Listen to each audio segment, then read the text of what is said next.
ठाकुर हमरे भोले बाबा, हम हैं भोले बाबा के। ठाकुर हमरी माता रानी, हम हैं माता रानी के। साधु सेवा धर्म हमारा, काम न दुनियादारी से। कोई भला कहो चाहे बुरा कहो, हम हो चुके रमण बिहारी के। हम हो गए भोले बाबा के।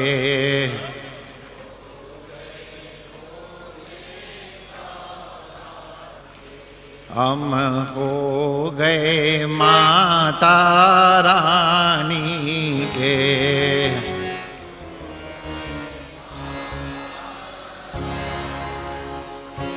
हम हो गए सद्गुरु प्यारे के।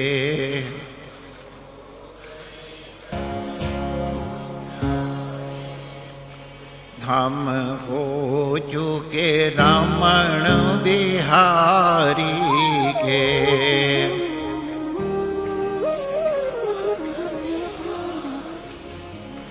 श्री रमण बिहारी लाल की, श्री रंगेश्वर महादेव की, श्री रंगेश्वर वाली माता रानी की, आज के महोत्सव की, सर्व संत हरि भक्तन की, सर्व स्थानों से आए ब्राह्मण समाज की, पुजारी समाज की, आप सब उपस्थित जनों की आज के आनंद की जय जय श्री राधे।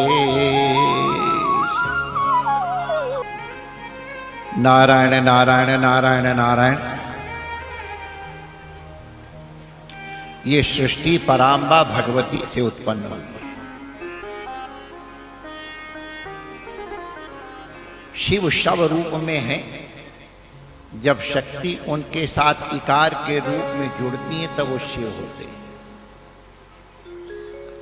हमारे कुछ तंत्र ग्रंथों में आया है,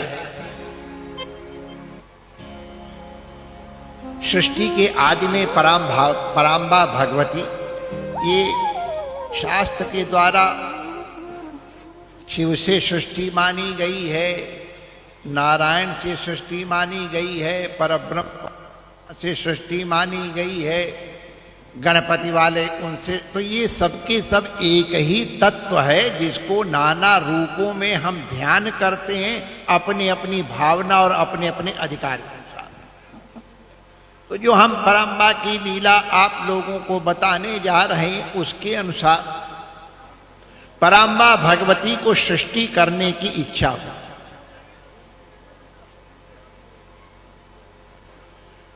अब इसको हमारे तंत्र ग्रंथों में स्पंदन इत्यादि के रूप में कहा है, हम उसकी चर्चा अभी नहीं करते हैं। तो पराम्बा भगवती ने ब्रह्मा, विष्णु और महेश, इन तीनों की सृष्टि पराम्बा भगवती ने की। अब सृष्टि करना है, पुरुष चाहिए, तो पराम्बा ने पहले ब्रह्मा को निमंत्रण दिया। तो ब्रह्मा ने कहा, भगवती हम तो आपकी सृष्टि हैं, हम आपका वर्ण कैसे करें। नारायण से कहा तो नारायण ने भी वही उत्तर दिया। भोले बाबा से कहा, भोले बाबा ने कहा हम ब्याह तो कर लेंगे आपसे, लेकिन पहले दहेज दो। तो क्या दहेज में चाहिए? तो ये आपका जो तीसरा नेत्र है, ये साइंस वाले और मेडिसिन वाले इसको पिट्यूटरी ग्लैंड कहेंगे। यहाँ पे ये समस्त शरीर का संचालन ऊर्जा यहाँ से होती है, और यहाँ थोड़ा मैग्नेटिक और इस तरह के इलेक्ट्रोमैग्नेटिक पावर भी यहाँ से इवॉल्व होती है, साइंस विद्यार्थियों को बता रहे हैं। और हमारे यहाँ पे ऊर्जा का स्रोत इसको मान, ज्ञान का स्रोत है, इसको ज्ञान नेत्र कहते हैं। तो पराम्बा का ये तीसरा नेत्र हमको दे दो, इसका तात्पर्य है पराम्बा भगवती से ज्ञान मांगा स्वरूप। तो ये तीसरा नेत्र भगवती ने कहा ले लो। अब भोले बाबा के जो मस्तक में तीसरा नेत्र लगा है, ये पराम्बा भगवती का दिया हुआ है। अब अभी तक तो किसी और दृष्टि से देख रहे थे,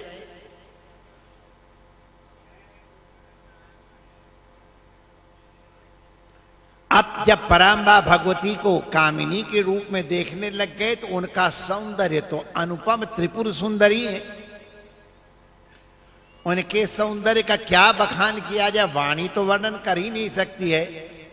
इतनी सुंदर भगवती, इतनी सुंदर भगवती त्रिपुर सुंदरी की भोले बाबा के दो नेत्रों से देखने से तृप्ति नहीं हुई, और तृप्ति नहीं हुई तो अपने आप उनका तीसरा नेत्र खुल गया। अब जैसे ही तीसरा नेत्र खुल गया, वैसे ही पराम्बा भगवती भस्म हो गई, भस्म की ढेर हो गई। भोले बाबा ने वो जो भस्म थी उनकी 3 ढेरियां बनाई, 1, 2 और 3। एक से महालक्ष्मी, एक से महाकाली और एक से महासरस्वती हुई। ये जो तीनों आप लोग बीज मंत्र का जप करते हो, जो करने वाले वो यही। और बाकी जो भस्म बची उसको भोले बाबा ने अपनी अंजलि मुड़ा के ऐसे फूंक दिया। तो ये समस्त स्त्रियां जो संसार की हैं, वो सब की सब उस पराम्बा भगवती की ही रूप है।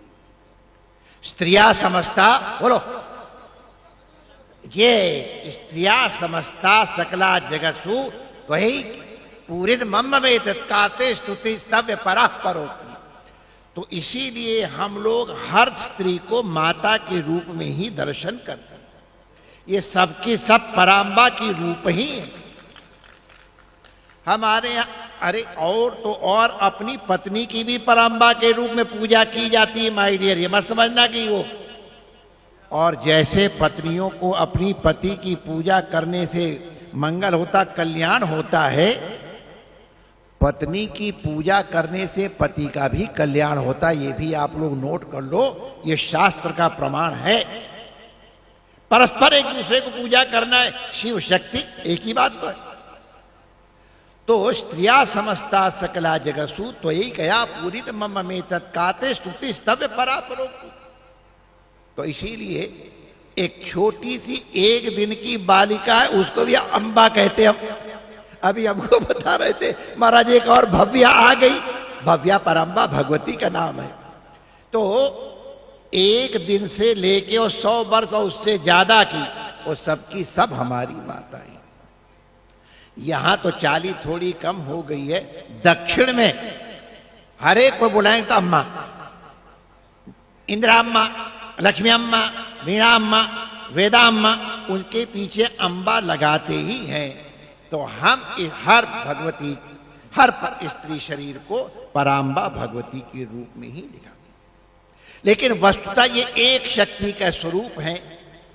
वो ये वैष्णवी देवी के पुजारी जी जो जिनको पूजा करने का अधिकार है परंपरा से, थोड़ा प्रेम रखते हैं, तो बता रहे थे महाराज, जब ये हमने चर्चा सुनाई कि महाराज ये प्रमाण है, आप लोग भी जान लो, वहां 3 पिंडियों के दर्शन होते हैं।